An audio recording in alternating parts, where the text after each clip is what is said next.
And good morning, free enterprise, entrepreneurs. Welcome to the third week of World Series of Free Enterprise, our League Forge percent runs. I'm Poydrek. On our restream today is the always venerable Invenerable. On our tracking is Scandrenan, and my partner tonight on commentary is Rexfall, who's going to give you a little bit about this League Forge percent. Yeah, so looking forward to these League Forge flags.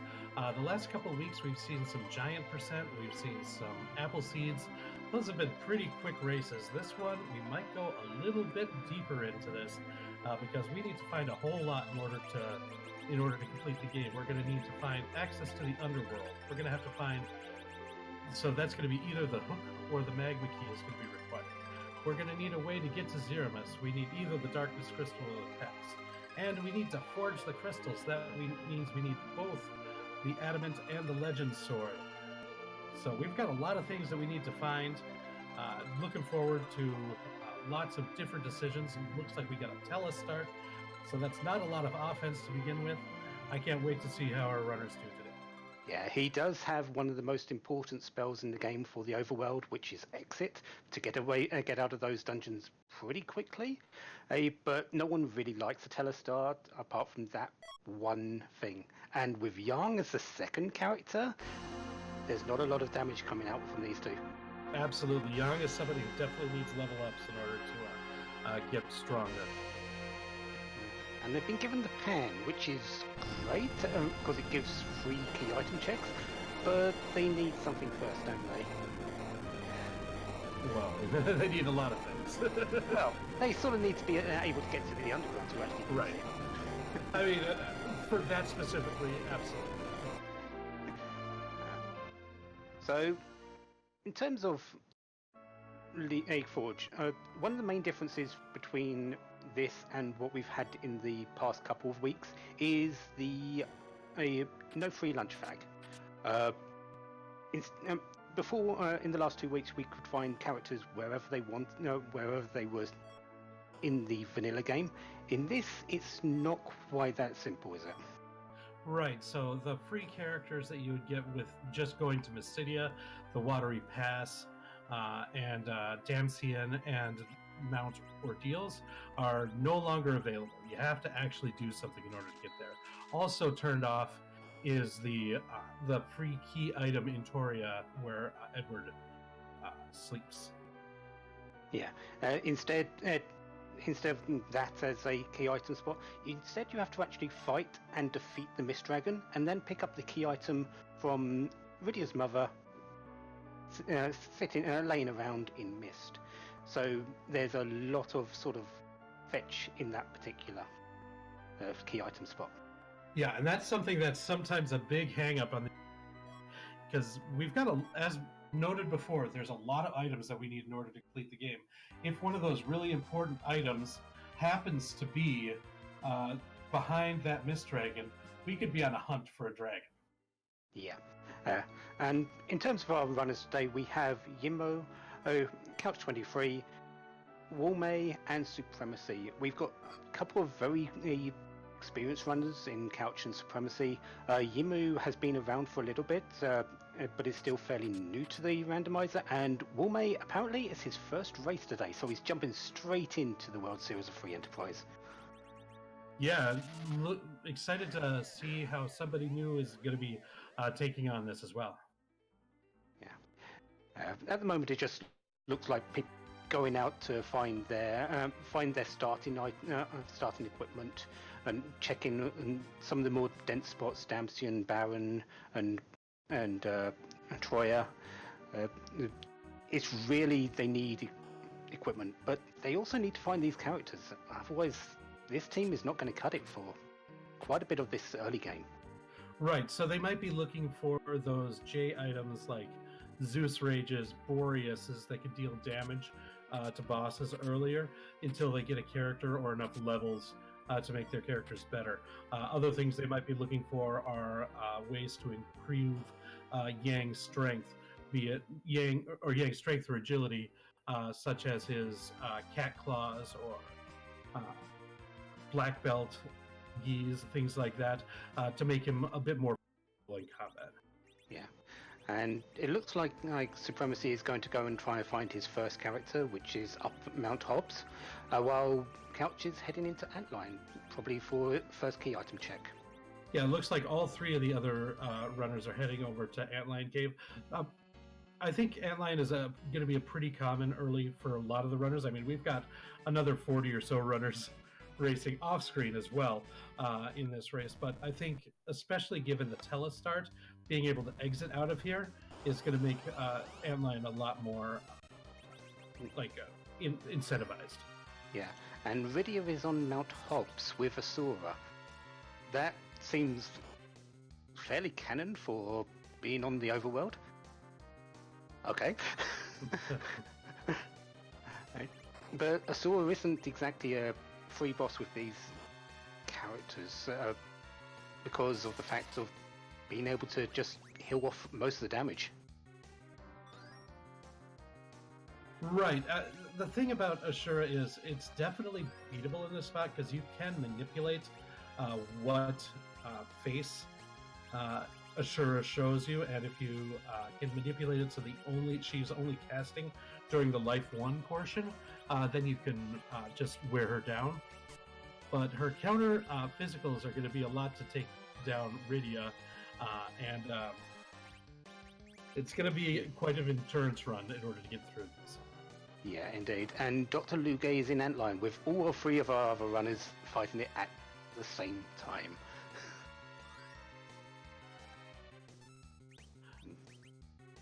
Yeah, now Dr. Luge here in the Antline spot is going to be a much easier boss, even though they don't have the added protection of Rydia. Now, what Supremacy ended up doing instead of doing that manipulation was using a couple of star veils on Tella to reflect the first star veil and get the wall on Ashura, which is basically the vanilla kind of normal strategy to defeat her.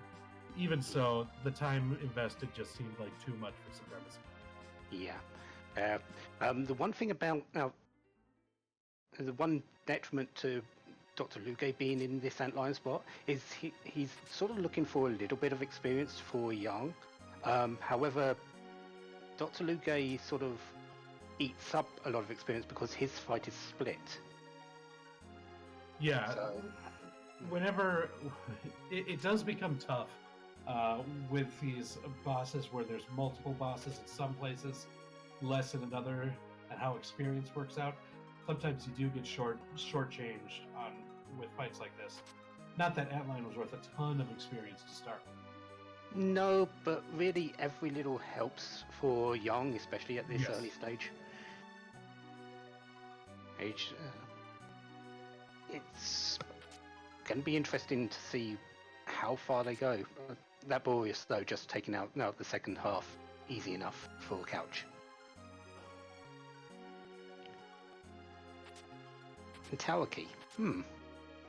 Another item that gives a number of key item checks, but again, you need underground access. Yeah, we do need underground access, but it does make it so that climbing up the Tower of Babel underground feels a lot better because you're going to get 2 checks out of it. It's still a long walk. You can't use exit in that place. Indeed, yeah. No one likes to go up just for one item and then have to come back all the way down and then go up again for the second. Sometimes it's necessary, but no one likes it. Yeah, there's a number of places like that where you just rather not go. Ordeals is definitely one of those places where you just don't want to make that climb if you don't have to. But people are going to be more incentivized with Tella and their party to do an Ordeals. Yeah. One item I'm seeing in Couch's inventory right now, especially with Rydia in front there, possibly, is the Sylph Summon. And Sylph is an amazing single target and heal if you can, especially since because of a bug it costs 0 mana. It's the fact that does he want to go through Asura to get Rydia out? Yeah, and it might just take another couple levels on Yang in order to feel comfortable completing that fight, um, or finding something like a character who can use such as an item like a mute dagger, or if you can find mute bow and arrows, something like that, that'll deal extra damage to Ashura, something like that. Yeah, they've already got a good start with the samurai bow, but an elven bow or mute daggers, mute arrows, as you said, are better suited for fighting Asura. Yeah, getting that extra damage early on a fight like that will make it a lot more nice if you're going to be taking on Ashura. Not that, like, because if you've got that Sylph, you're right. Getting Rydia could really help. That, like, Sylph and Rydia is going to do a lot of good in the early part of this game. A lot more than just the Yang Tela start. Yeah, because even a moderately equipped Rydia does do at least 1,000 damage with Sylph, usually. But that's, again, it's also circumstance if they actually pick her up. It may very well be that they stay on Mount Hobbs for the rest of the game. So we might not even see it. Right, because once you get to the point where you've got the damage to beat Ashura, is that Sylph still going to be worth the extra boost? Because Rydia is not usually a character that a lot of runners want to take to the end. Her HP growth is not very good for the Zero Miss fight. Her summons are not good in the Zero Miss fight. There's just other black mages, if you want black magic, that can just do what she does a bit better. For the end game, she's really nice in the early game, but in the end game, she can be really tough. Yeah, I am a big fan of Rydia. I've said it a number of times. I will take her whenever I can. But there are a lot of situations where she just doesn't scale correctly to what your team wants. And Couch has gone through Octomam in Fabul, so we'll be seeing the key item check for him. Right, and I also am a big fan of Rydia, especially as a character. She's my favorite character in the game, but I recognize that she's not always what you want in Free Enterprise. And the rat tail is the reward from the King of Fabul. Yeah, another item that's gated behind another item. Yeah. For that one, we sort of need the hook. Absolutely. Now, we haven't found the hook or the magma key yet. This might be where we need the hook in order to get to the underground. Yeah. But there's always the possibility that the hook does, and the rat tail can give that magma key as well, so it sort of baits you into thinking there's going to be a hook seed when there actually isn't. Yeah, really disappointing those of us who are watching, but a sigh of relief to those who are racing. Yeah. In terms of Underworld access, though, because the B flag is just on its normal setting, it's not. There is a gate. A couple of bosses can sometimes be gated that aren't actually allowed to. So, Valvalis, Golbez, Wyvern, and if they cannot be gating Underworld access. So if we see one of those bosses, we know that's not the path we're wanting to take.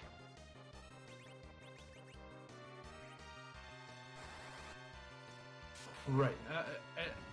Though there still are some very scary bosses that loom, especially in that Rubicante spot. Oh yeah, there's a lot of bosses that we still need to see. We've only seen, what, 2? So, 3 at the most. Yeah, Dr. Luge, Octomam, and Ashura, I think is all the we see. So. Yeah.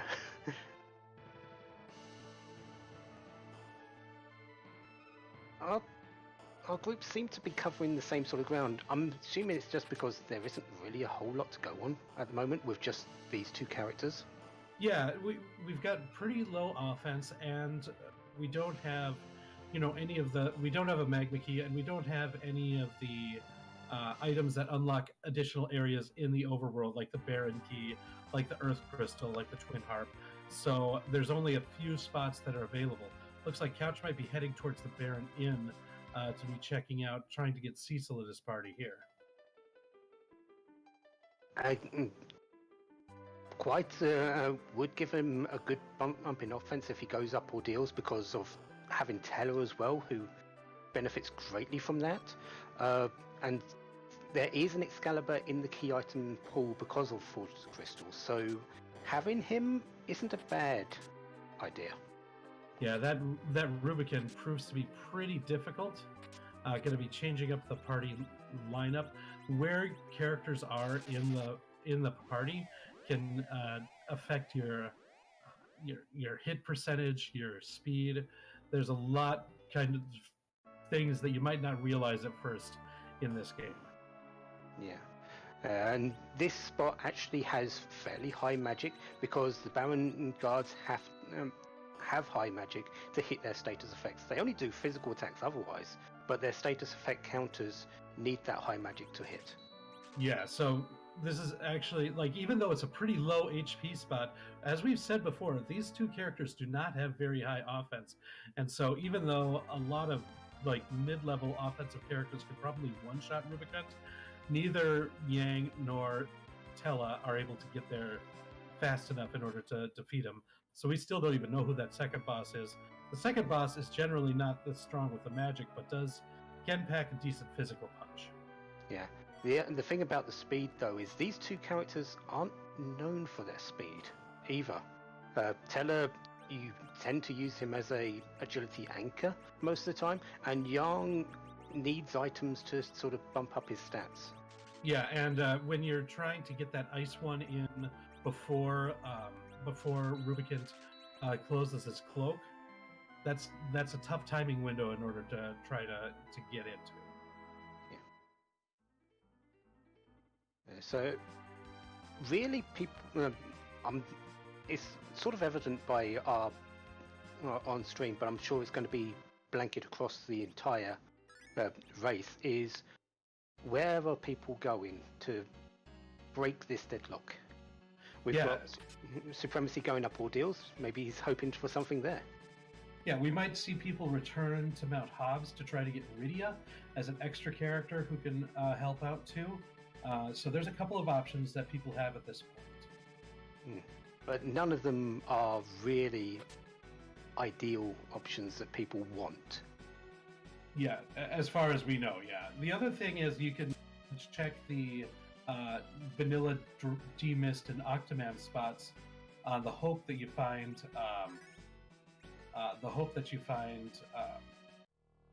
D-Mist and find another key item there. Looks like Yimo was able to see that second boss there, and it is Ogo Pogo. Not a fun boss to fight after fighting Rubicon. No, you might be able to get through Rubicon without any damage, but the wave at the very start of the double wave at the very start of that fight sort of does deter you, and that spot does have a high physical damage, which Ogo Pogo does utilize.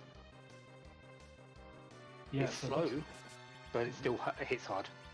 Yeah, we've got some tough bosses here for the early game, especially considering the party that we have. So it looks like Supremacy is in that first boss spot up at the top of Mount Ordeals, and we're seeing Evil Wall. Luckily, we do have access to the Blink spell from Tella, and that's going to help in this battle quite a bit. Yeah. Still a tough boss because it's sort of a damage race. It looks like he's got the damage to get through it with Yang hitting for 300s, but it's still that damage race that could happen. Once he gets close enough, Crush is the only thing he uses, which is instant death. Yeah, I think with the damage output that Yang is putting out here, you shouldn't have to worry about that as long as Yang stays alive, which looks like is probably going to happen. Yeah. Luckily, this spot is very low physical damage, so he won't be really hitting hard. It's got low physical accuracy, so it's going to be ones or misses each time. Yeah. So, yeah, it's just, can he kill it before he gets to him? And he can.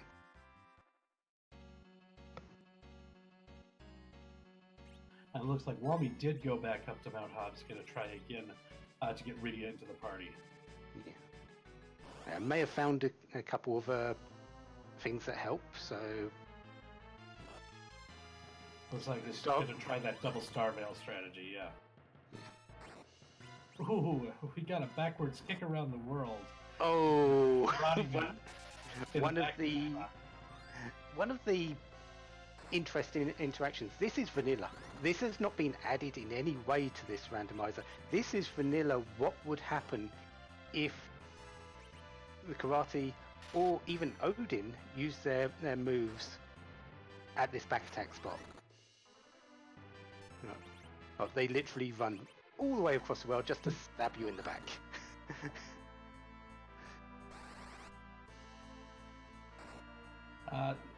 This is not a particularly difficult fight here, but it is a bit more HP that you have to just grind through again with these. Yeah, this is a 3,000 hit point spot, I believe. So it's going to take a while to actually eat through that, but with the karate only hitting for 30s and Teller can easily heal that off, it should be fine. Yeah, it's just a matter of time, but it shouldn't be too difficult.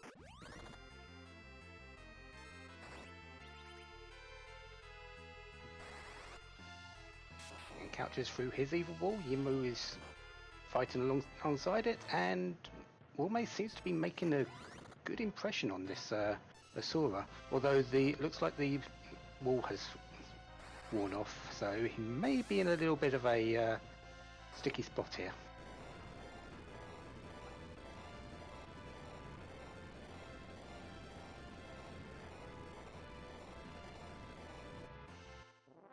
And yes, Supremacy has got through karate. They run in a way, I believe that actually speeds up the crumble effect. I've only just noticed it recently that people do it. Is that really the case? I'm not somebody who you're gonna get a lot of knowledge about run buffering, so you might want to want to hit up Supremacy afterwards. Yeah, it is. It's something I've seen a lot of people doing recently, and it's just something. Is that really the case? Yeah, I'll probably ask about it at some point. Meanwhile, Wolmei is having a little bit of difficulty in there. There's the reset. Once those star bells wore off, he didn't really have much to go through there. It looks like we've got the Mega Sisters in the third and final boss spot up here at the top of Mount Ordeals. This is I bet the runners will be pretty happy to find the Mega Sisters here, because there are certain spots where they can be pretty tough. That Delta attack can sometimes do quite a bit of damage. But here, it shouldn't be too difficult. Pretty low HP to get through them. Yeah, but they can still do a fair amount of damage in this spot, especially with the two characters they have here. Yeah, I guess you're right. Maybe so as free as it usually is in this spot, you can't say it's good. It's going to be helpful here. Again, it's another rough spot. I may have spoke too soon. Yeah, there's a reset. So the first two bosses, yeah, they're long-winded, but you can get through them. The boss you don't expect to really be a challenge in the Crystal Room is probably the hardest one of the three. Yeah, and I see Supremacy was using kind of the standard strategy of killing the middle sister, Cindy, first. Whereas I think maybe taking out Mindy might be better, because she's the one who, for a couple reasons. First, she's the one who casts the high-powered spell, and second of all, she's in the front row, and it'll be easier to take out. Or you could just throw a big bomb and get it before the reflex happens. Yeah, that's another tried and true method. That's sort of a little bit of luck, because if that reflect had gone off, the big bomb still does get reflected. Right. At least off of Cindy. So you'd have, and since Cindy is the one that revives everyone, you could be back at square one. Yeah, we saw the problem with the reflected big bomb hit Walney during that Ashura fight. And that was one of the timing issues on that wall that kind of bit him. Yimu's taken a different sort of strategy, and looks like he's looking for something to fight in Eblin. Yeah, this is a way to get some more experience. These fights are not easy for these characters, but they do get a decent amount of experience, and plus Evelyn Castle has a lot of treasure, a lot of good stuff, and you usually get some of the best treasures from these trap chests as well. Yeah, and all of the trap chests are susceptible to stop, which Yimu has taken advantage of with the hourglass item. Hourglass is one of the J items in this in the Final Fantasy IV cast stop of differing timings, and Hourglass 1 being the weakest, Hourglass 3 being the longest of the lot, and just using it to get as much experience as possible here. Just keep himself alive. Yeah, we see Supremacy now also returning to Mount Hobbs at this point, trying to recruit Rydia. Yeah, with Teller full powered though, I don't think this is going to be as dangerous a spot, especially when you meteor the Queen in the face. Yeah.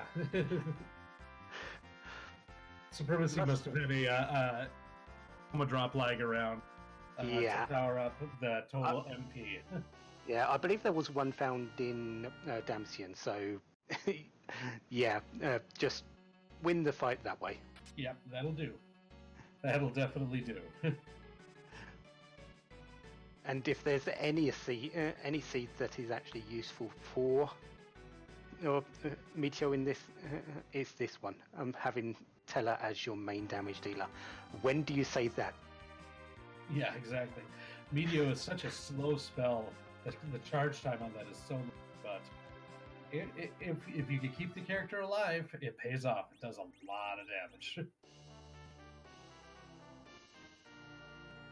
Couch 23 trying against that Ogo again. Yeah, trying to pick up Cecil. It's not really having too much of a good time with it. Burning away a Moonveil. Moonveils cast Reflect on yourself, but also give you immense physical defense. Problem is, he's got to sort of heal himself, and he doesn't have any cures that I saw. Yeah, he was trying to get Tella alive, but yeah, that big wave is just going to be too much. Mm. Well, the next big wave will. Yeah. So whether or not Yang can take down Ogopogo before that next big wave, that's the real thing here. Yeah, Yimo is doing good strides on his experience gain. He's beaten 2 of the trap chests now, so he is likely thinking to himself, I'm in a better spot now, I should be able to get through most of what else is up here fairly easily. Yeah, and Supremacy did teach Rydia both Sylph and Odin, which he had found, so some variety of summons that she can now utilize through the rest of the first half of this run. Yeah, and Couch is in the Baron shop, which must mean that Baron Key was up on top of ordeals. Yeah. So that does open up a couple more spots. If you want to go through the Baron Castle, you can fight the boss of the Baigen spot and the boss of the Kinazo spot for another character and a key item. And it also opens up the Odin spot. That would be a little bit tricky to defeat now, depending on who the boss is, but that is another place where you could get a potential key item. Yeah, and Supremacy is just meteoring his way to victory. He now has Cecil. Really? Why not? He's making good headway after that tricky start. And Supremacy got a Leviathan summon from completing the Baron Inn, so that's going to make Rydia even better. Also Yeah. get this Paladin Cecil in the party, so now a lot more powerful overall. So Yeah. Having Cecil is he's a great DPSer if you can get him some good equipment. Having that Leviathan summon on Rydia makes her extremely worthwhile as a pickup. Sylph was good, Odin is good, Leviathan is her second best summon in most people's opinion. yeah, well, you won't find me. I'm a big Sylph. So. Oh yeah, I love using in Sylph. I believe it's got a lot more worth than people give it credit for. Yeah. But really, you can't overestimate the power that Leviathan gives Rydia. Right. At least until you find Bahamut. Yeah. If you're just talking about raw damage numbers, you're absolutely right. Leviathan is the second best, but I think in overall usefulness, Sylph I think has a lot of applications as well. So we're now seeing Supremacy heading through the Baron Key, because that's kind of the only path that we have left now that we've seen Mount Ordeals and the Baron Inn. We still don't have underground access. That is very true. Yeah, there is still the two easy spots, the Mist Dragon spot and the Octomount spot, which could be hiding the Mist Dragon, and Absolutely. there is always the opportunity that Mist Dragon could be hiding as the first boss on Zot.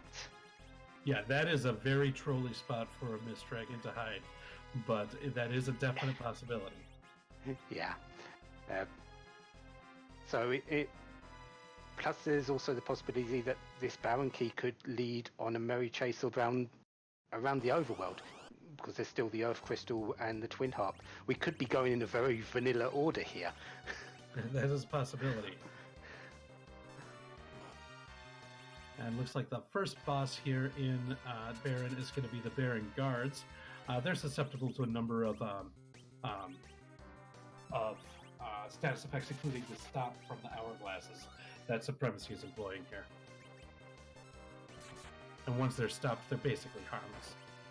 Yeah, and I'm expecting to see they're also classed as mages, so any mage equipment that you've got, so Rune Axe, Elven Bow, Mute Arrows, Mute Dagger, are also 4 times effective on their damage. Or you could just stone them to death and just be on your way. Yep, that'll do the trick. Yeah, Stone, Fatal, Toad, Mute, Size. Use whatever you like. It's going to be pretty effective against them. Yeah, and that is because there is something called a boss bit in this game. Most bosses have this bit, but there are a few that sort of class as normal monsters, the Baron Guards being one of them. They don't have the boss bit enabled, so they are susceptible to a lot of status effects. That is why you will see things like stop work, things like mini work, where you're in a boss fight that you don't expect sometimes. Yeah, if you turn your encounters on in the last couple rooms of the Baron Waterway, you can run into those Baron Guards. So they're basically normal enemy. Yeah. There is a setting in which is called the boss exclamation flag, which gives all bosses the boss bit, so you wouldn't have these weaknesses available. But in these flag says it isn't there. And apparently the king is an antlion. Yeah, and we got to see Rydia summon the Leviathan and Tella do the Meteo, and yeah, that must have taken a lot of makeup to pass that off.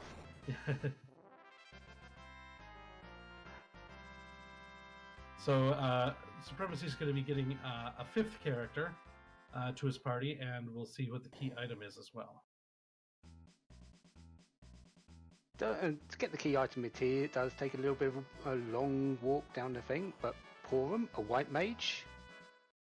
With Teller being occupied casting Meteor a lot, Porum, although not really liked as a white mage when you have a Rosa or a Fu available, at this stage you'll take her.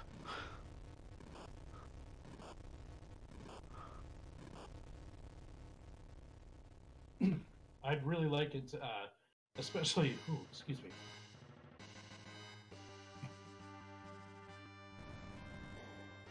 I'd really like it, especially with this party makeup, to see a hook, because I'd like to see him try to defeat those final bosses in the upper battle with this party. Yeah, this. Ooh, that was Excalibur. So Mist Dragon is somewhere. Or Mist Odin? Dragon. No, it can't be Odin because of the way the flag settings are. Odin cannot be guarding in Underworld access. So Mist Dragon is somewhere, either in Vanilla, Octomam, or the Mega Sister spot. And Supremacy has realised that, and he's going straight there. And it's Vanilla.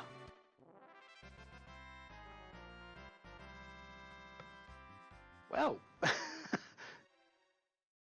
isn't that a kick in the teeth for a lot of people? Going all the way through all of the upper world, and underground access was in a Vanilla D miss spot all this time. And it is a magma key.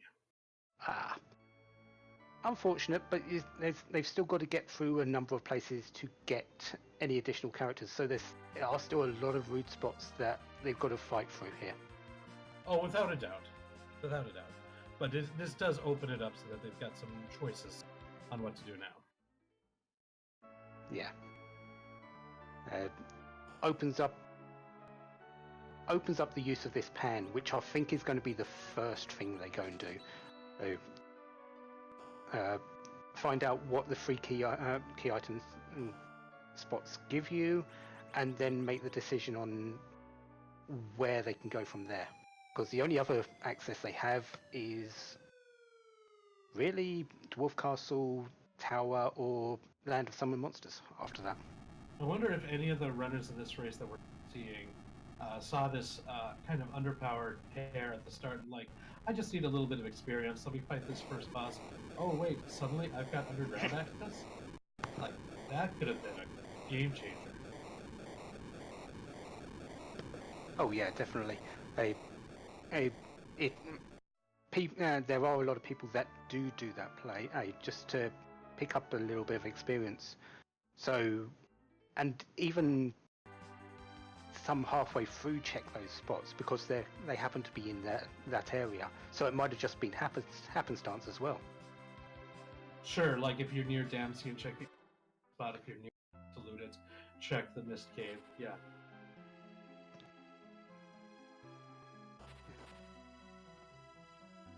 And Supremacy is heading straight for Yang in the bed to hit him over the head with that pan.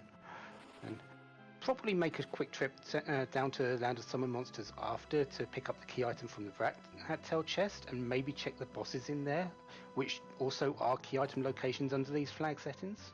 Yeah, and if there's something like the Dark Imps or the Kaipo Guards, something like that would be susceptible to an Hourglass, might even decide to go ahead and take them out while they're there. Yeah.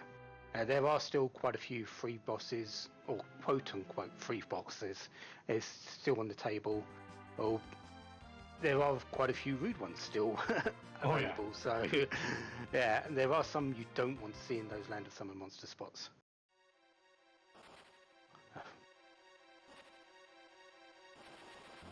Does look like Couch is also following the Baron Key sort of rabbit hole for his Excalibur, not realizing the possibility of the Mist Dragon hunt. Well, might be aware of that possibility, but is gonna hope that that's not it at this time.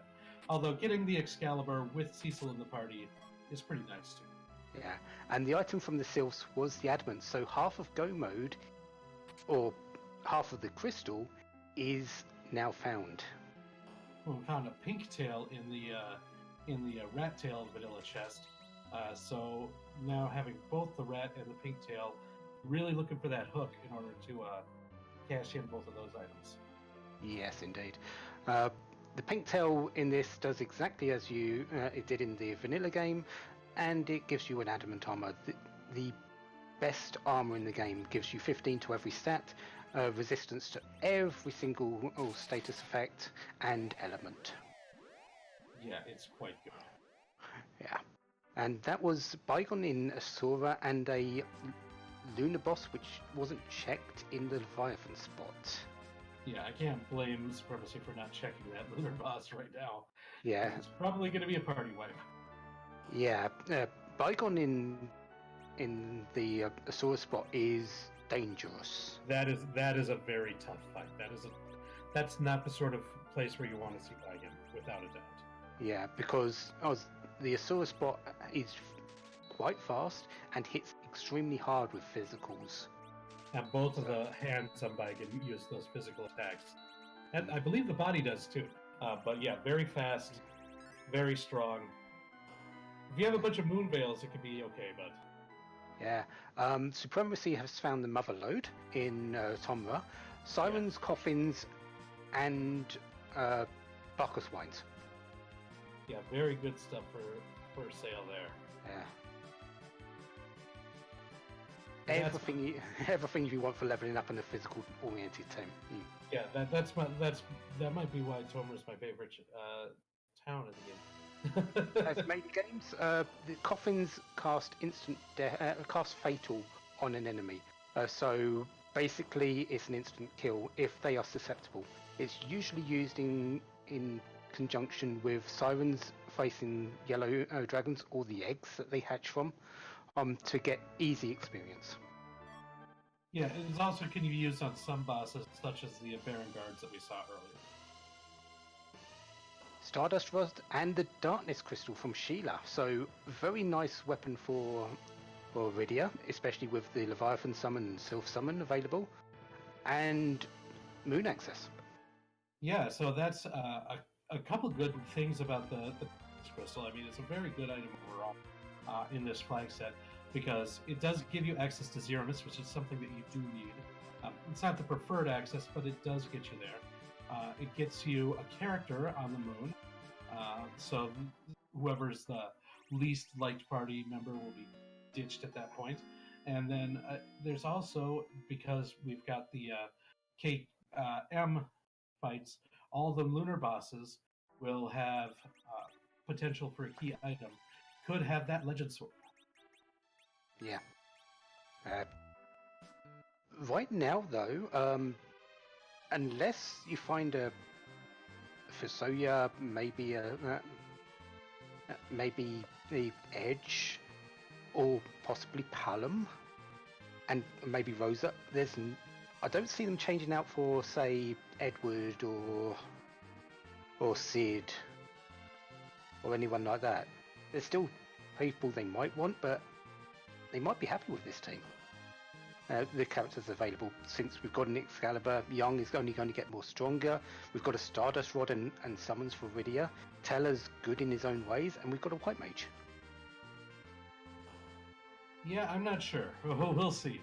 Yeah, it all depends on the runner's personal preferences, I suppose.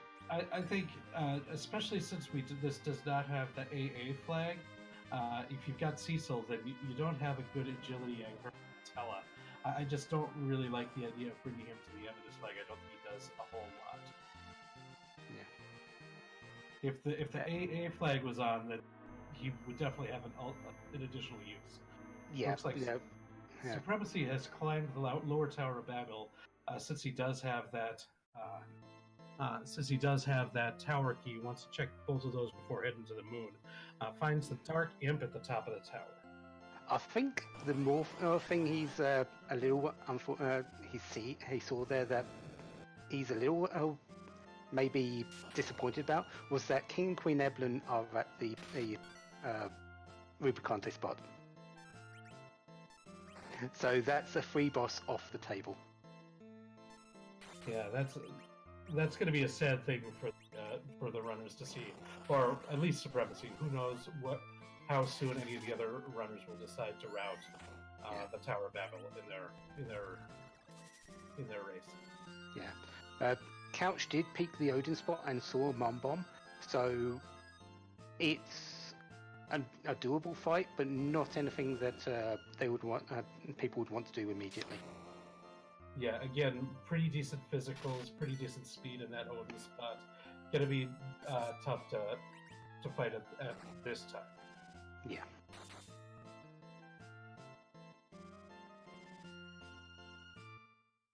So now Supremacy's triggering the second part of the Dark Elf, the me change part.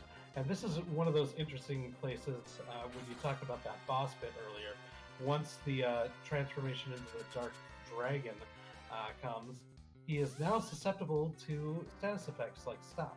So it makes the second half of this fight quite a bit easier than the... I mean, the Dark Elf is not one of the more difficult fights overall. But especially with an Excalibur Cecil. He is weak to holy. At least he's weak to the holy element in both stages. However, he does absorb Meteor, which is technically holy element. So it's a little bit odd on that side. Maybe he's got a curse string or something. Yeah, it probably is just maybe a vulnerable to holy weapons rather than holy element.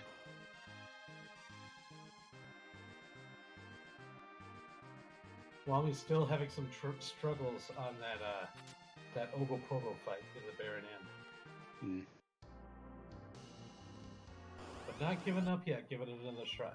Yeah.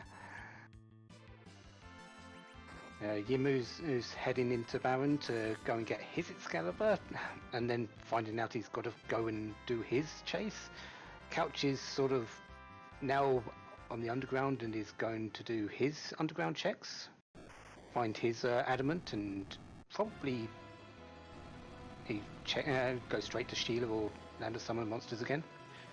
Bahamut was guarding the cannon room in the tower, so a fairly easy win for Supremacy there. And he's going to be finding out what his next key item was. Yeah, and I believe it was the Bahamut Summon was top of the tower. So makes Rydia even more powerful. Yeah, Invenable in chat is saying Stardust Rod Tiara Bahamut. You're not going to be getting rid of Rydia anytime soon with that setup. If only that would be useful against Zeros. Well, 2 out of 3 of those parts are. As long as you as long as you pick her up to the level where Nuke is Nuke, which is at level 50, which isn't too bad under these flag settings. It could be worse if J spells were available. But seeing that Bahamut there, that's one that I think the offense that, like, now we're getting to the point where we've got good offense, especially fighting that Bahamut summon and everything like that. It makes it kind of like, you kind of would like to see Bahamut in one of the harder spots, because it gives you basically 5 free turns before it does anything scary. So you could generally be able to mow down that boss pretty easily. So yeah, and Supremacy received the Twin Harp from the tower, and he is heading there straight away. So music is incoming. Supremacy is the hero of the people today. There are a lot of people that say this is a long check, but more often than not, in a lot of cases, music has been the key to a lot of seeds. So it isn't as much a gamble as you might think. And you see the safety save, or the save that he made beforehand, was way back at Toria. So, like, doesn't have to worry about walking back if, when finding the key item, it's nothing good, could just reset. Doesn't have to worry about any time or any additional time loss after that. Yeah, because you still do need to face the boss. Yes. That can't be ignored, and you still do have to have the cutscene before it.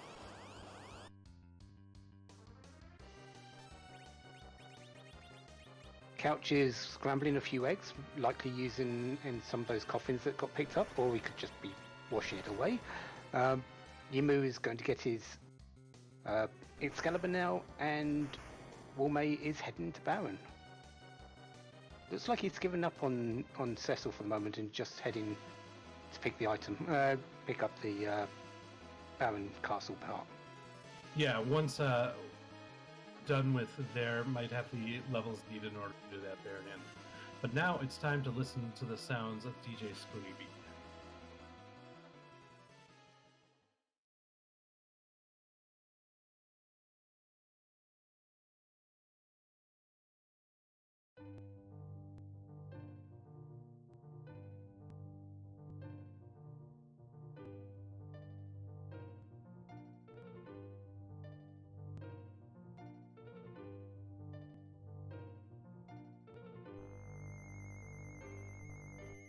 I'm not familiar with this one. This is Brinstar from Metroid. Ah, that would make sense because I've unfortunately never played a Metroid game in my life, so that would make sense. I believe it is the original Metroid. And at least you're going to hear it for a very long while because we have the Fable Gauntlet. So the music will play throughout this. Meanwhile, Couch is heading into Dwarf Castle and has found the Water Hag in the first slot, which, since it's the higher hit point spot, is not a bad spot to find it.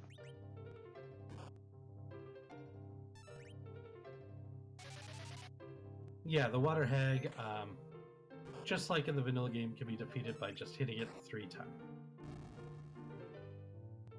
Guillermo decided to try that Mom Bomb fight. Mom Bomb being pretty rude here. Yeah. Looks like he's put a Moon Veil on Cecil, so might get through this actually.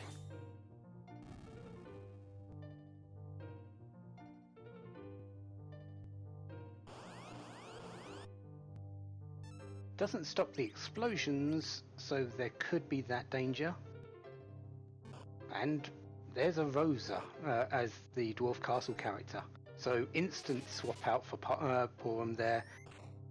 Odin shouldn't be a problem with Cecil or hitting, and that must be a Thunderfang. Hang on, Yarn. You don't hit for almost 3,000 without one of those against Odin, usually. Yeah, that's one of those elemental claws can come in handy on bosses.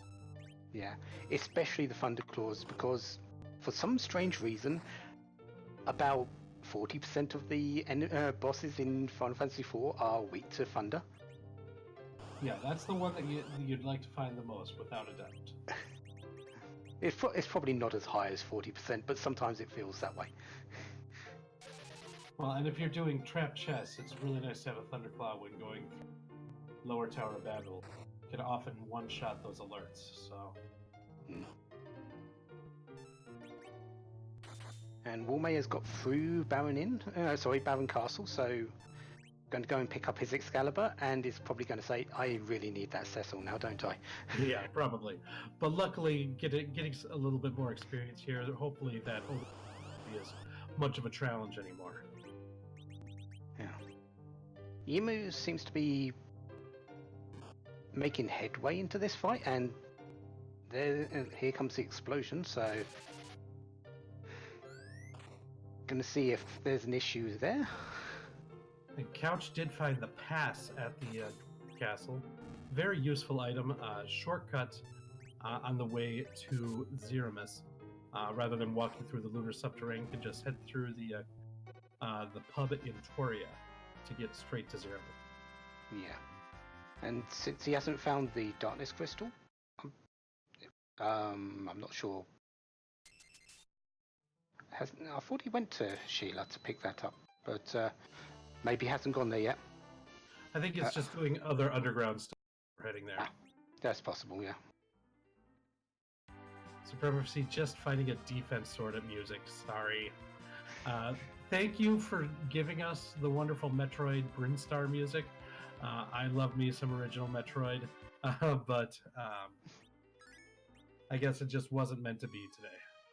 Yeah, and sort of the instant and reset out after finding that the spot in the Dark Elf Cave, Magnus Cave, doesn't give a whole lot of experience. 9,000, I believe it is. So it's not worthwhile to keep it usually, if that's the case. Supremacy looks like Supremacy is trying to clear out as much as he can on the blue planet before heading up to the. Is now going down to the Odin spot, which we know is Mom Bomb, getting prepped for that fight. Yimmo making very good progress in that fight, by the way. I believe utilizing a Moon Veil on Cecil to make sure to avoid all the physicals. It's been a slow but a very well fought for this low-level party here. Yeah, and this is another one of those spots where if you get to the second phase, you can use those J items like the hourglasses to defeat the bombs and make it easier on yourself because they are susceptible to them. And is able to get through that fight, so well done to Yimmo there, because did not have. I got the Luca key for it, so that might be relevant. We'll see. But it was just well thought. Like Supremacy's going in with a lot more tools, like that Bahamut summon and everything. It's gonna probably have an easier time than Yimmo would have, but still, the fact that he was able to get through it like that, very well done. Yeah, but he's still using the same strategy, which is Moonveil on Cecil, and just to protect himself. Jules asking the price of the Twin Harp was a defense sword.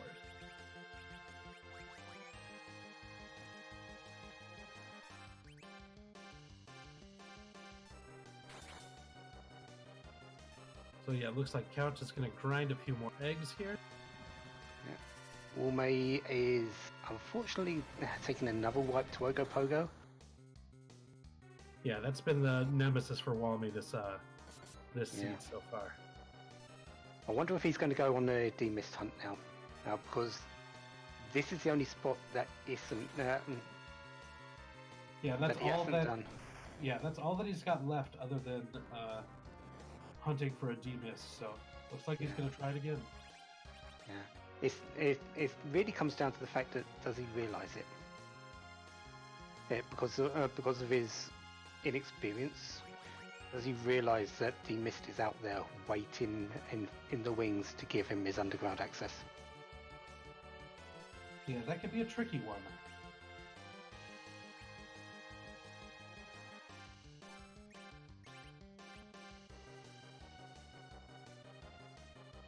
Couch looks like he's grinding a few levels, probably for his Rosa to see before he heads on to Pastures New. Maybe up the tower? Yeah, up the tower would be my guess. Couch's next thing, if he doesn't decide to go the Sheila route and head back up to the overworld. Yeah. It has been marked that he does have the Darkness Crystal on his tracker now, so... Oh, okay. The moon... Couch is one of these people that isn't afraid of the moon, and might make that play, but it looks like he's heading to tower. It looks like the Grey Bombs are exploding on Supremacy screens, so it looks like just the timing did not quite work out in that second phase for the boss's fight. Maybe he should have utilized one of those hourglasses as you suggested. Yeah.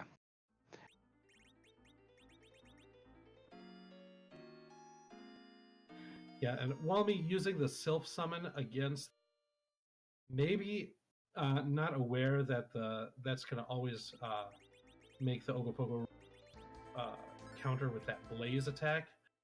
And deal some more percent-based damage on the party. It's a nasty counterattack to summons. Yeah. It is doing a fair amount of damage though. 600 to 700. So could be his way through. Yeah, as long as he doesn't get hit by those waves. Yeah, depending on where Ogopogo's physical attack, when the waves hit, it's tough. It might do it in the end. It's going to be pretty close. Yeah, I do think he's got it though. It's just a feeling, but I think he's going to be fine here.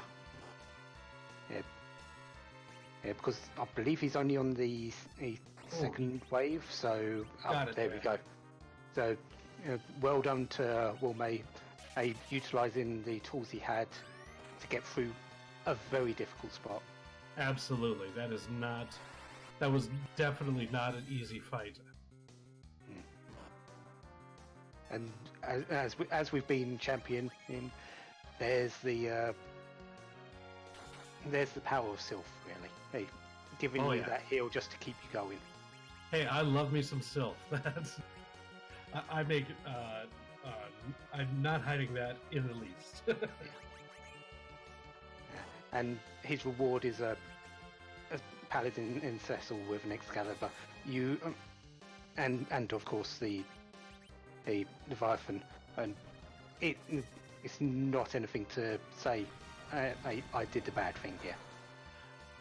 No, but I don't know if Walmy's going to have to find that Mist Dragon because that's all that's left over there as well.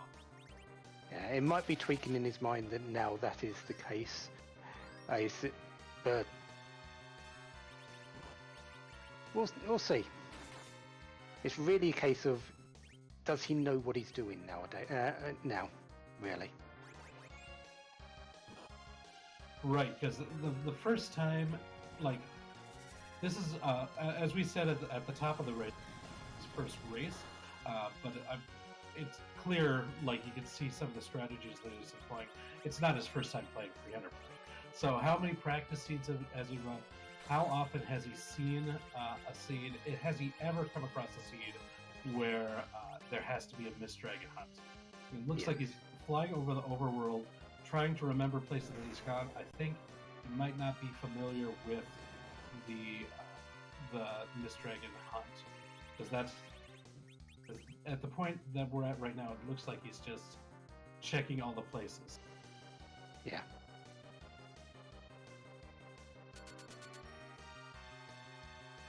Yimo now completing the Sheila path, getting the Adamant, getting the Stardust Rod, getting the Darkness Crystal. Or did he just get the... It looks like he got both. All three, because you have to get all three because in the chain. And since he's got the pan. And looks like Wilmay is in the Octomam spot with the Dark Imps at the moment, so he is doing his search. That's good. That chroma key looks a little odd at that spot.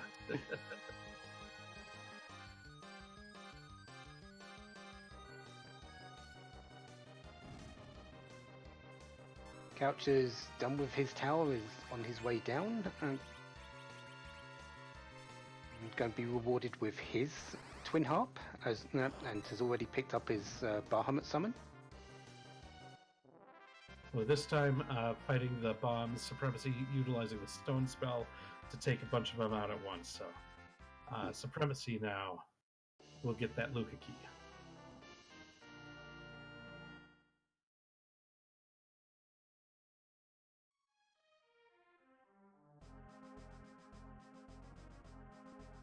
And Yumu is now heading up the tower himself, so it's we're sort of getting a train going here. Supremacy was the first, then Couch doing it, and now Yumu. So all doing similar things, just one after each other.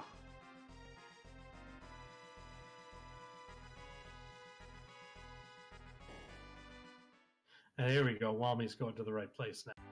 Excellent, and he's going to be probably very relieved when he sees that Mist Dragon and picks up his Magma Key.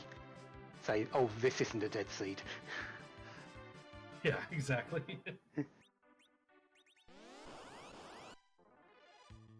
And Couch is heading up to his music, so it's exactly as I said.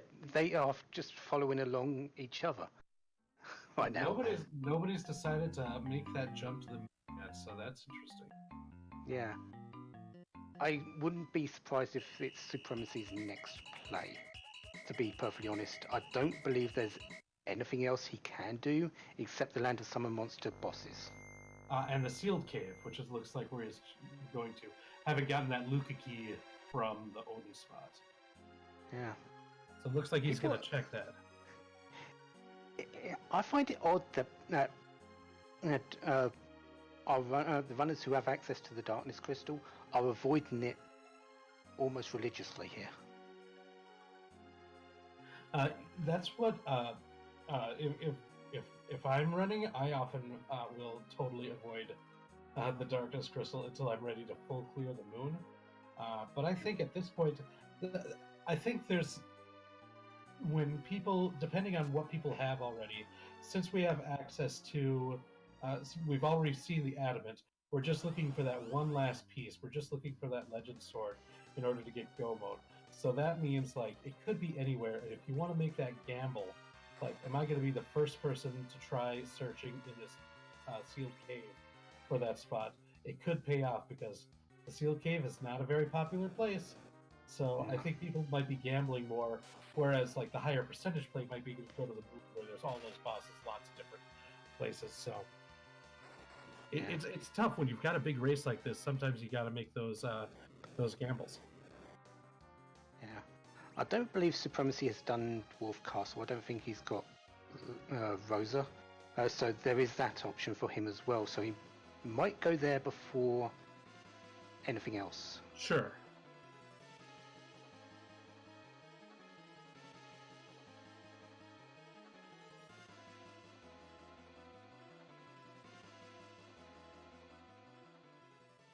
So more music on Couch Side. Enjoy some more Metroid because, yeah, Invent's put it over to him.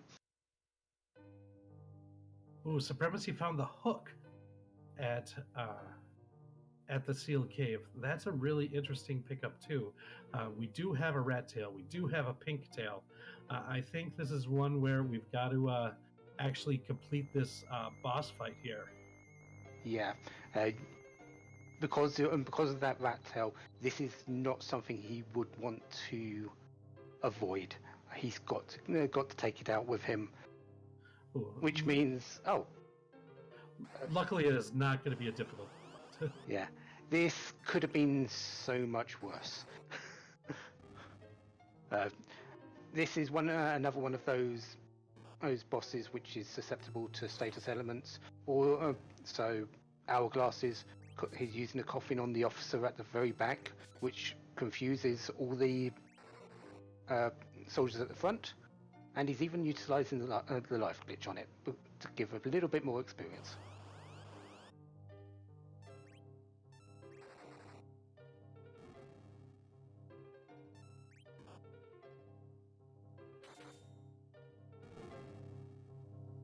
Meanwhile, Wulmei is doing his Sheila checks and has picked up his Stardust Rod and Darkness Crystal.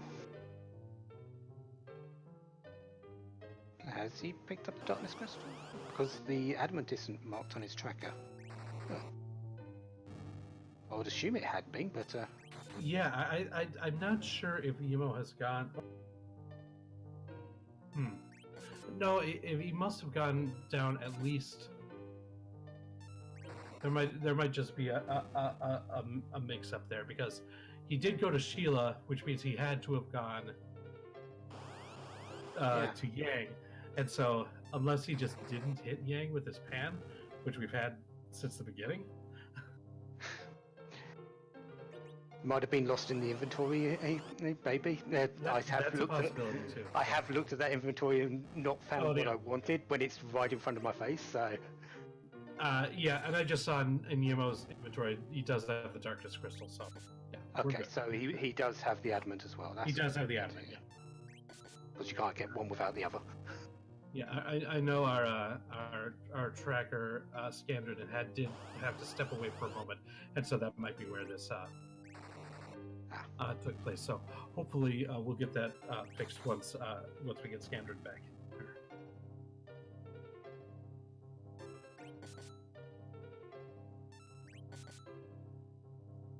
So Supremacy is on his way to go and pick up his adamant armor and whatever the rat tail gives. It also does open up the Evelyn Cave shops. I'm not sure if there's anything people still need to find, but it's a shop that might prove useful for anything that they don't have. Yeah, after that really stacked shot in Tomra, there's not a whole lot less. There might be Cure 3s. I don't know if we've seen those for sale yet. Sometimes runners like those.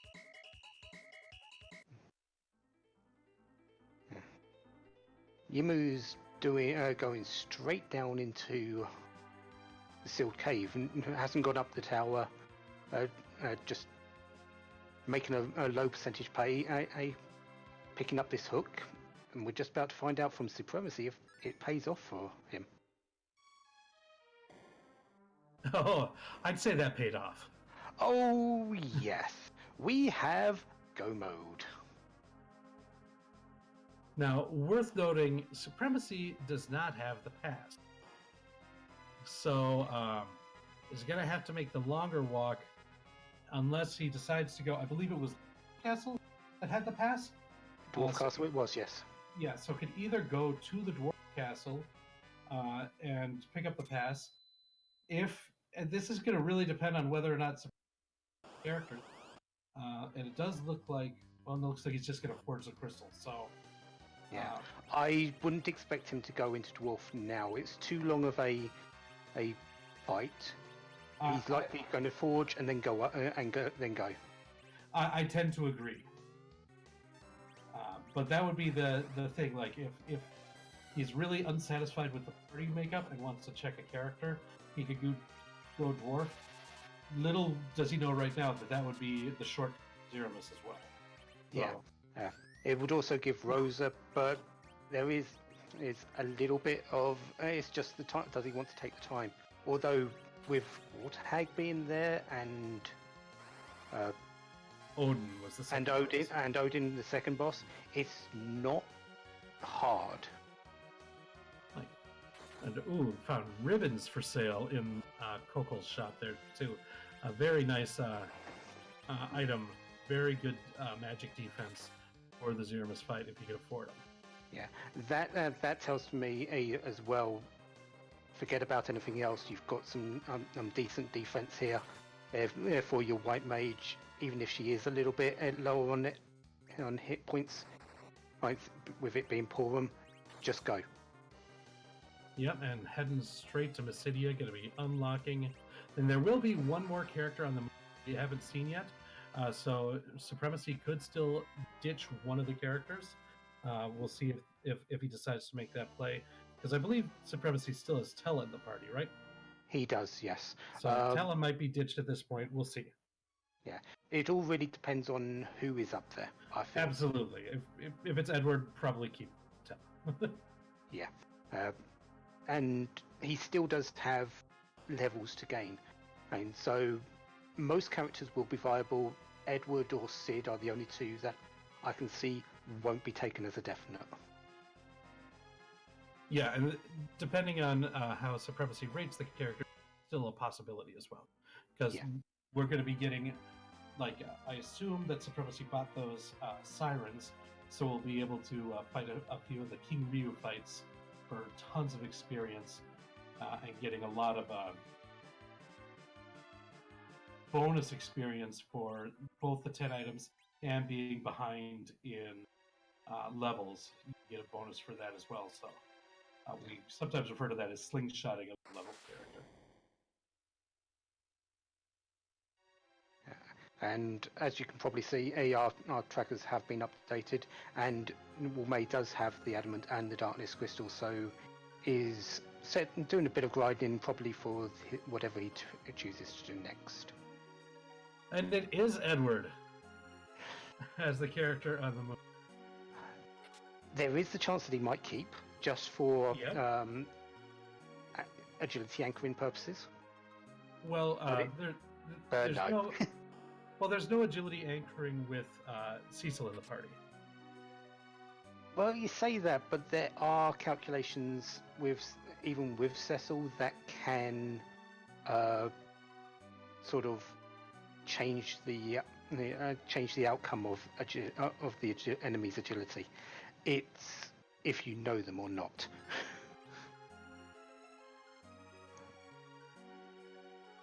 Because sometimes you can have Cecil in the number 2 slot, which is the very top one, with a very slow character in the middle, and still get a different agility outcome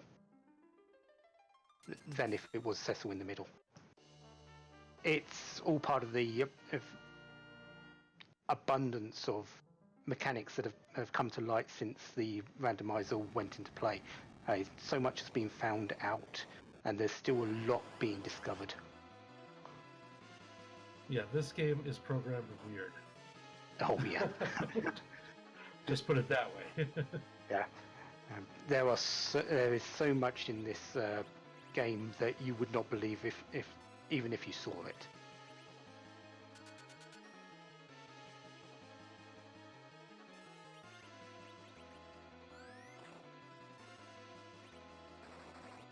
So Supremacy is now at the final save point in the lunar subterrane. It's like going to give that adamant armor to Yang. Yeah. Looks like his levels are mid-30s, so he is definitely going to need to do quite a bit of grinding, and I would say at least 5 or 6 King Ryu fights. So he's going to be stuck behind that for a while, but in terms of where he is, just considering the people on the stream at the moment, he is very far ahead. Absolutely. Well, I mean, Couch isn't going to be too far behind, since he's going to be getting his hook right now. And he does have that pass, which could bump him back into contention here. And that might depend on how much levels Couch has to grind versus Supremacy, because the King Ryu grind is generally going to be a bit faster than an egg grind, but you have to walk all the way to get to the King Ryu grind and go through that cutscene on the moon and everything like that, which can be avoided by doing an egg grind, but the egg grind itself might be longer. It's just fascinating how all these little things can come into play here. Yeah, Yimu is fighting the Leviathan spot, which is Plague. Doable fight. The big thing I'm seeing from him right now is he still only has 4 characters. Yep, never went and completed the Mount Hobbs fight to get Rydia. Yeah. He does have potential go mode because he does have the hook and the rat tail. Hasn't gone and handed it in. It's strange that he hasn't gone to find someone. He hasn't gone to Dwarf instead, or back to Hobbs to pick up Rydia.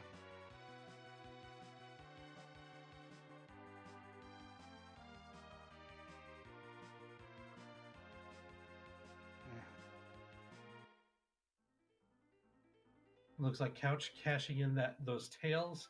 Going to be getting go mode on Couch's screen very shortly as well. Yeah. Yes, Brian, the same.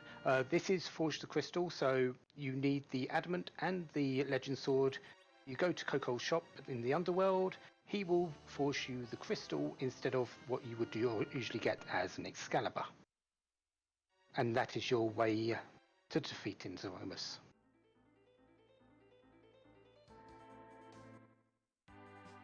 So Couch is probably very happy that he's now got his go mode available. And probably very happy that he did that Dwarf Castle check just to pick up that pass, because he likely believes he's got a good chance of being near the top here. And Yimo able to take down that Plague. See what he gets there. Gets another Excalibur. Interesting that Couch sort of just stopped and then beelined it to the the edge, the egg spot, instead of forging the crystal first. Maybe doing a few counting, seeing that he's got 10 key items and there's no need for the crystal right now. Yeah, and also the little bit of you get some gold for defeating each of these fights. Might as well get as much gold as you can before you go to Copal's, just in case there's something in the shop that you want to buy. In this case, there probably is. Those ribbons are worth buying. Yeah, and we do have a victor. Our first place finisher, Rivers McCown, has finished in a time of 1 hour, 18 minutes and 23 seconds. He is the first qualifier to the final table next Friday. Yeah, so GG's to Rivers.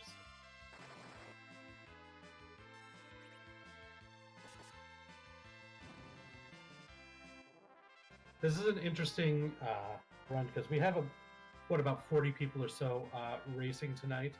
I wonder how many people have gotten trapped on the rabbit hole of clearing out. Yeah, because they're, as much as I was saying and wondering why people hadn't gone there, it has shown out to be absolutely nothing. There's a package, a spoon, and the earth crystal. Yeah, it was definitely not worth going to the moon in this case.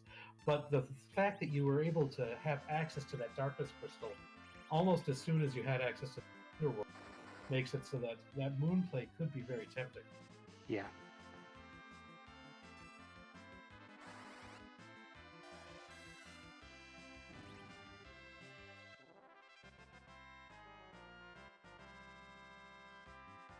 Supremacy has Cecil dead right now. I'm assuming it looks like he's got it at around level 45, which is 28 agility usually, which tends to be the optimum agility for slowing down Zeromus as much as possible for your fight. Yeah, if you see a dead Cecil, that's usually the reason one, because you like where his agility is at.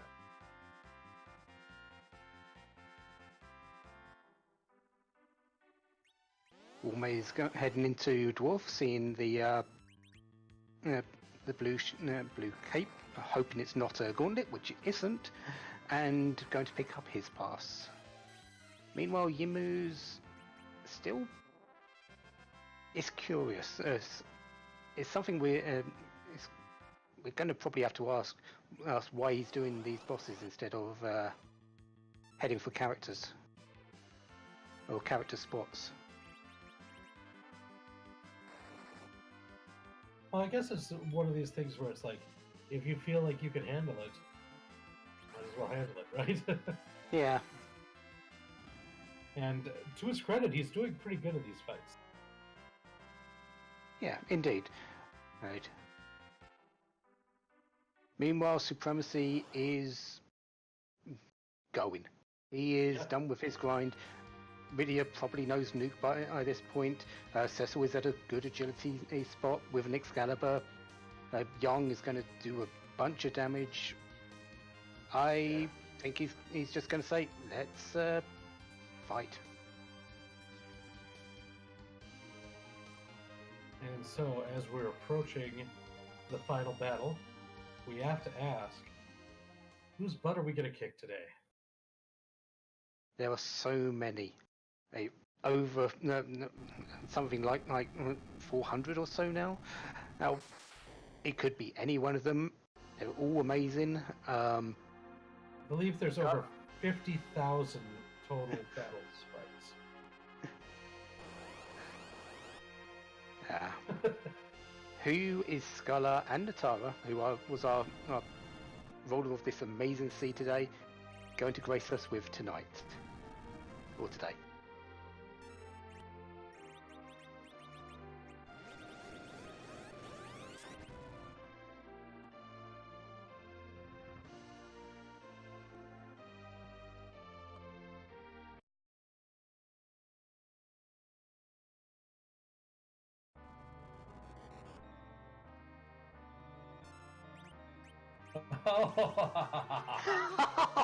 Oh dear. Ha ha harmless. I'm not going to say too much here because everyone should be aware of it. But we did have a little bit of a joke earlier in the SRL chat with Nitara going ha ha ha, and I said Team Tidus, and apparently yes, Team Tidus it is.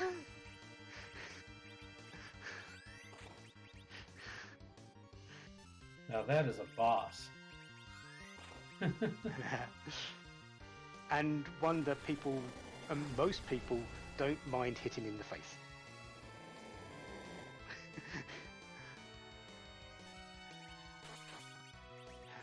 Couch is on his way to Zeromus up through the pass as well now.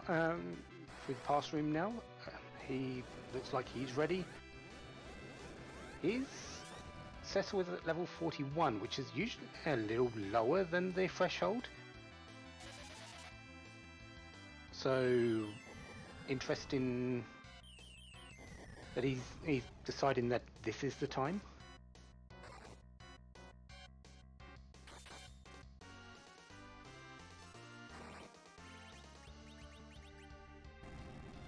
Looks like Supremacy in this is going hybrid strats. He's got a wall on one of his characters. There's Cecil and Yang hitting, and he's just reflecting Nuke and White off of that wall just to increase the damage available to him.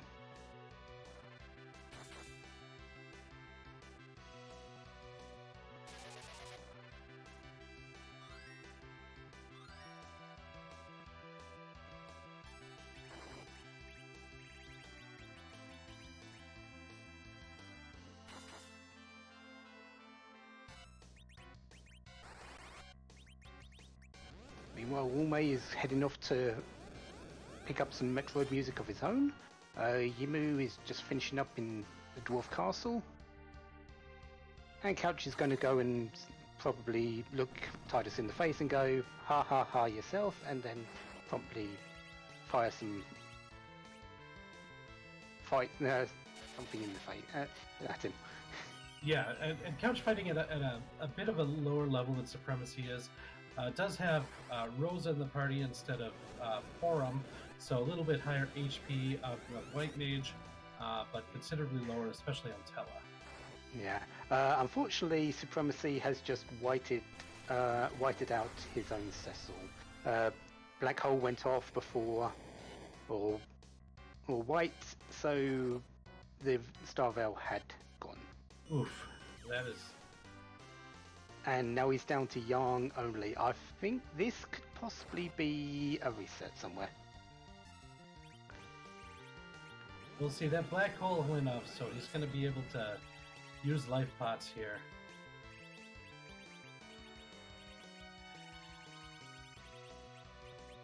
Probably might be looking for a Elixir or a Cure 3 in the party. Does not seem to have one. Going to be reviving Ella. Yeah. Teller is the only one that would have access to Life 2 at this stage, so he's probably hoping, putting all his hopes on that.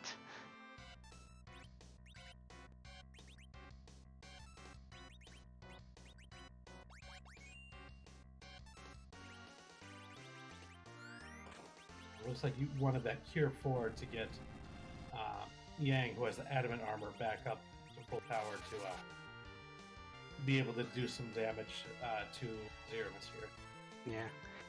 Yeah. We've got Couch going in under-leveled, you would say, right?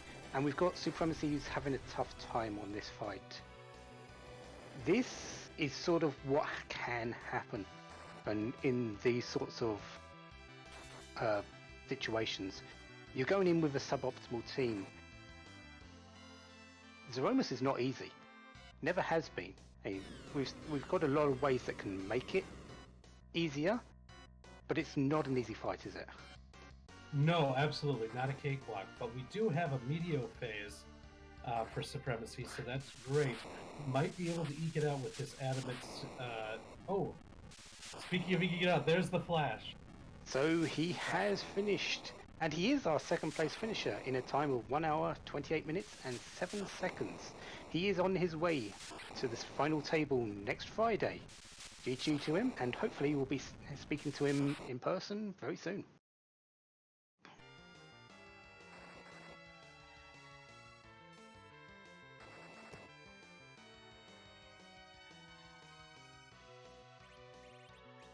Meanwhile, Yimu is looking to probably gain a few levels now. He has picked up his Legend Sword from the Rat Tail, so he is on his way to Zeromus very shortly. Good. It looks like we should have Supremacy here in just a moment.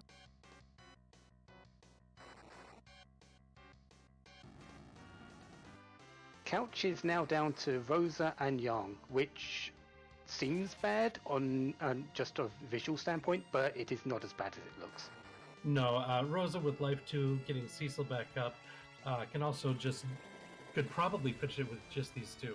And I believe we have our second place finisher and a guaranteed spot in the final table for this event. Supremacy joining us. Supremacy, GG. Thank you. GG's. That was a seed. That was interesting. Yeah. So the startup wasn't exactly ideal, was it? At the very start of this race for the first half hour. Yeah, the start of that seed was really rough. I had a few wipes just to pure. Well, the first wipe was to Greed at Mega Sisters because I didn't want to use that big bomb right away in case I needed it on something much harder, and then I died. And then the other was that wipe to Mom Bomb just because I completely forgot in the moment that, hey, I can hourglass these things. Yeah. Yeah. That was also a bit touch and go at the end of that Zeromus fight. You must have been you got it pretty close, but then the rocks fell and everything seemed to be good from there. Yeah, that was nerve-wracking. Once I accidentally hit Cecil with the white, I was like, oh no. And then somehow, like, Tower became useful in the clutch with getting off 2 Cure forecasts between Big Bangs, and I was thankfully able to recover. Yeah. Did anyone find that demist, like, before clearing everything else? Not on stream. Everyone did everything in the overworld and then went for the demist hunt. Which, in its vanilla location, is a bit odd, but it's there. Well, yeah, it's like, the funnier thing is that if that had been a Foo start instead of a Tele start, we all would have figured that out right away. Like, we would have just been like, let's get some spells, and hey, look, demist. Without a doubt. Yeah.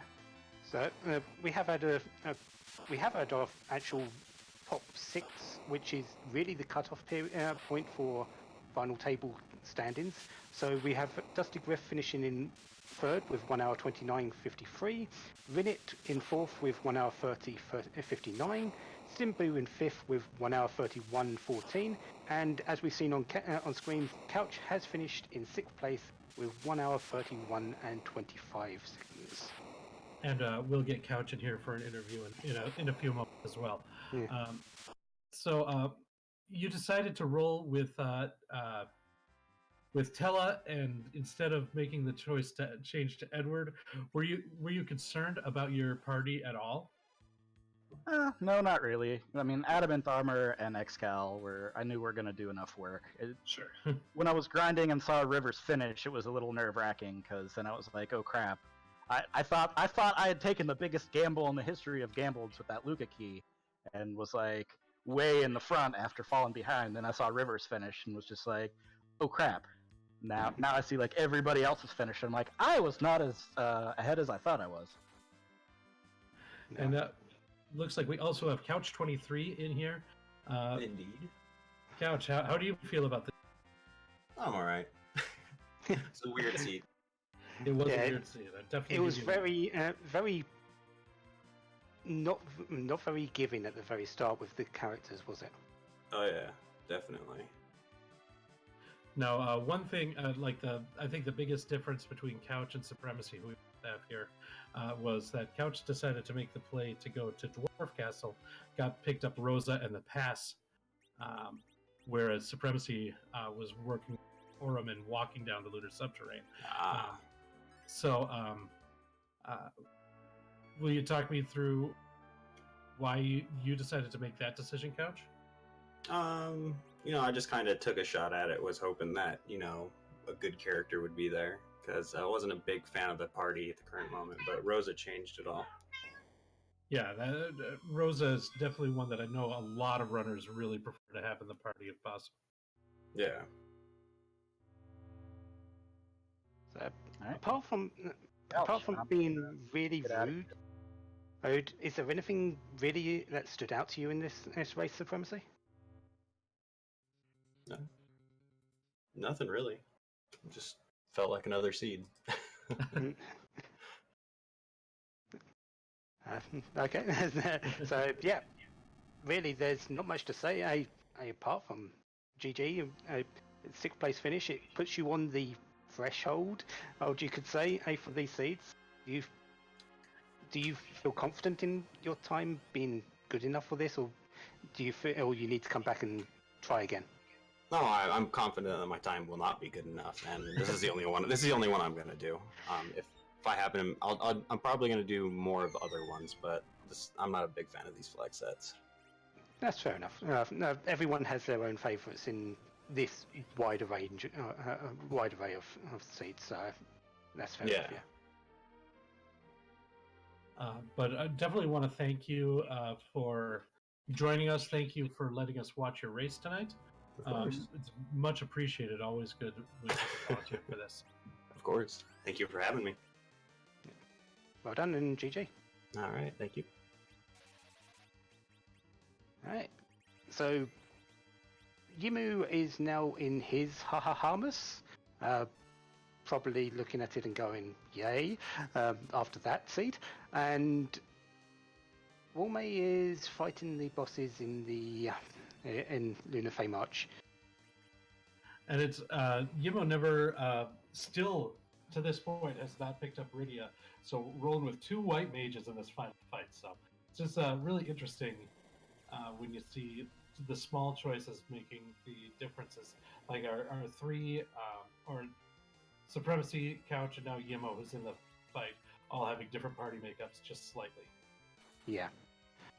And Walmay does have the twin. No, it's the Luca key, isn't it? So needs to go and fight Odin to get the Luca key to the Odin spot to get the Luca key to get his hook. And you could say is a little bit far away from that point right now, being in a completely different part of the world. Yeah, it depends on how Walmay prioritizes the different locations. Yeah, the Odin spot isn't usually high on people's lists. Yeah, that is kind of a trolley location to go to that Odin spot to get the Luca key, to get the hook, to cash in the rat tail, to get the legend sword is not like that's a chain that you have to go down. That's a chain. Yeah, and there's still the possibility that he might just avoid it and head up to the moon. Could do a moon. Like the thing is, like when the first part of the seed was really well kind of like concentrated. Everything kind of had to be done until that magma key was found. Once it was, though, you get access to that darkness crystal almost immediately afterwards. And so basically the whole rest of the game is opened up at that time. You're seeing these times, but it's like, does that mean if you haven't found that legend sword yet, does that mean it's just this next boss here in the Land of Summoned Monsters? Am I just it away? Or do I have to go through all these moon bosses to find it? Who knows where these people went in order to find that last one? Because there's only that one piece left. Yeah, and still, as you said, these moon bosses, there are, 7 spots up there? Yeah, it's like I've got the. Do I want to go and check every single one, when in fact it's none of those 7? Right, exactly. But it's almost like if you decide to go to the moon, you're kind of committing to fight all of those when you're up there, because it's like I'm making the time investment to go through the cutscene to get to the moon. So like I want to make it worth it. But I think if I was Walmy and I've found the pass, I might want to try to clear out everything on the blue planet before going to the moon, just so that I can avoid the cutscene of the lunar whale, all things considered. Yeah, because he hasn't actually opened it up yet. So yeah, there is still that to his favour. Yimu, though, is in danger of not finishing this fight. Yeah, that was a real YOLO of using the Bacchus. Just Cecil left. See how this Big Bang goes. Yeah, he's doing a fair amount of damage, but one meteor, if he gets there, would wipe him out if it hits.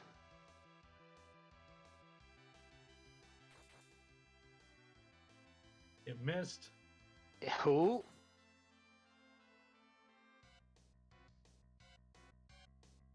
Oh man, that HP is low. Another miss on the Meteo. Oh my word. 31 HP. GG's to Yivo. I wonder how far forward on his seat he was. Let's see if Yivo wants to come in for an just. That was very, very close.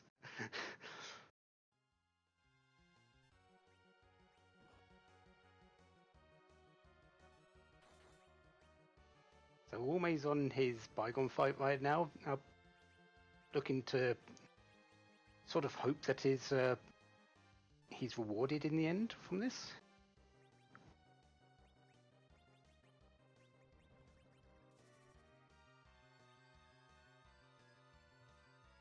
And right. There is a Yimu. So GG to you. How far forward on your seat are you right now? Excuse me, what did you say? How far forward on your seat are you right now because of that ending?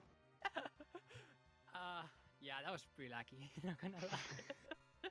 When I saw you use that Bacchus, I'm like, the next Big Bang might just be it. And yeah, you're left with like almost 100 points.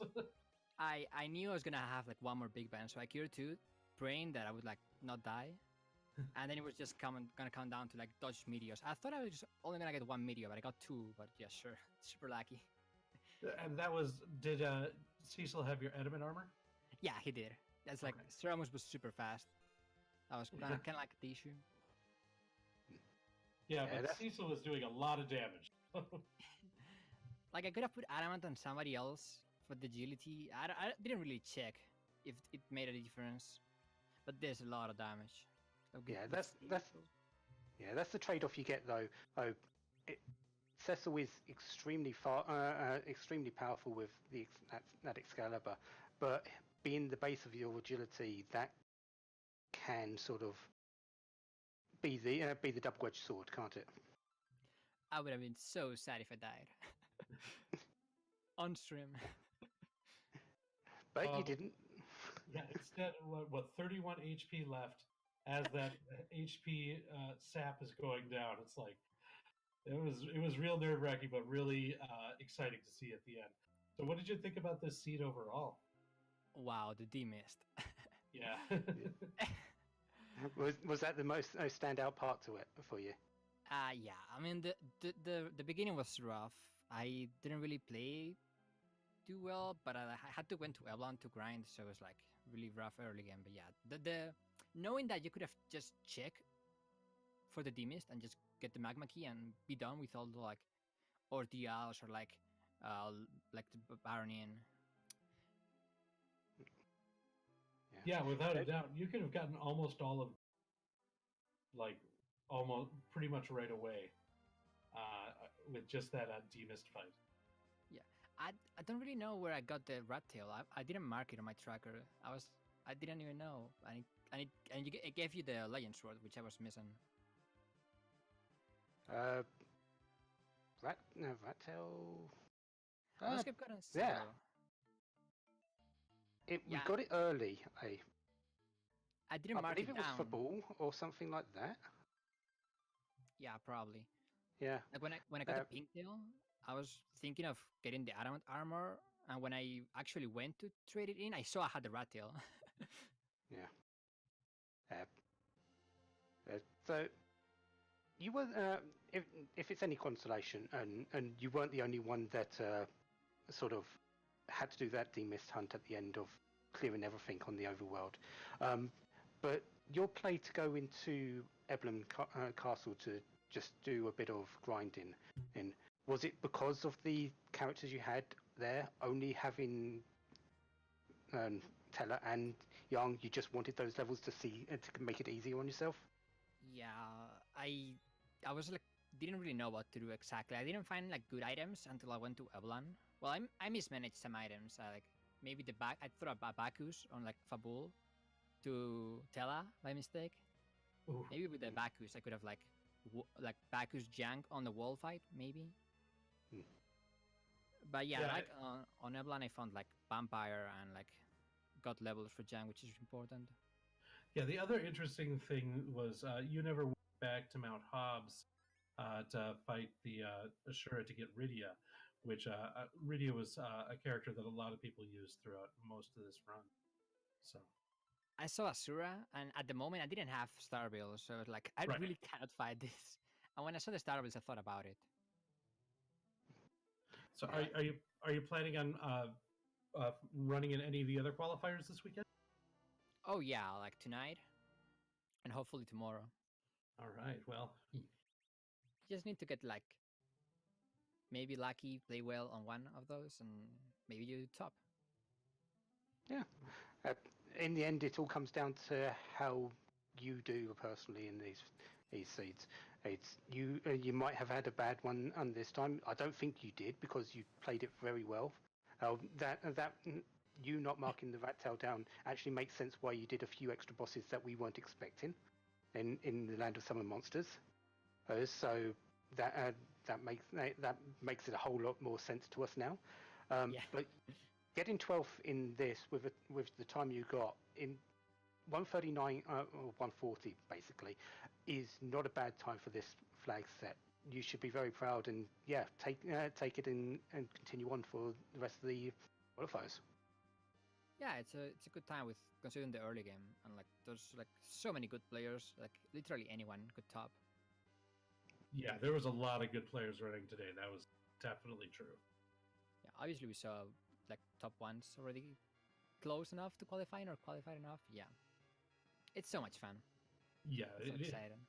I won't disagree with you there. It is very fun. Did you have any final thoughts about this race today? Not really. I'm just still like my heart is like calming down from the nuke and the meteor on Cermus. Yeah, go and get a bit of rest. Let's come back later, refreshed, and we'll see you then. Yeah, thanks for having me, guys. Yeah, thanks for letting us watch your race.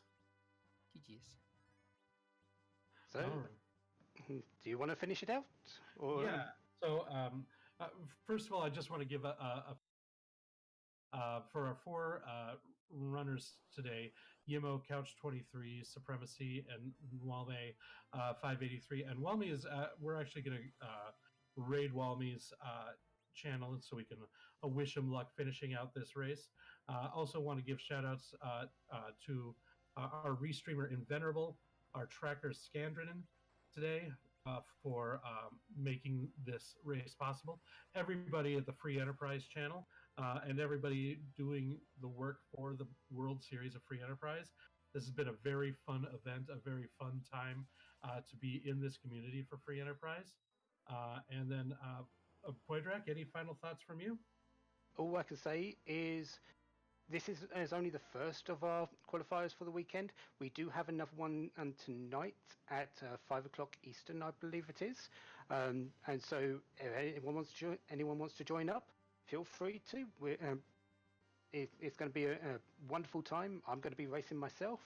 I'm sure Rex is going to be there, and let's see who qualifies from that. Well, I'll be racing in the 2 races tomorrow, but it's going to be 8 p.m. Eastern tomorrow, the same time as today, both the noon and 8 o'clock Eastern time. Poydrak, I'm Rex Raoul. Thanks for watching today, everybody, and I hope you have a wonderful day. Have a good time.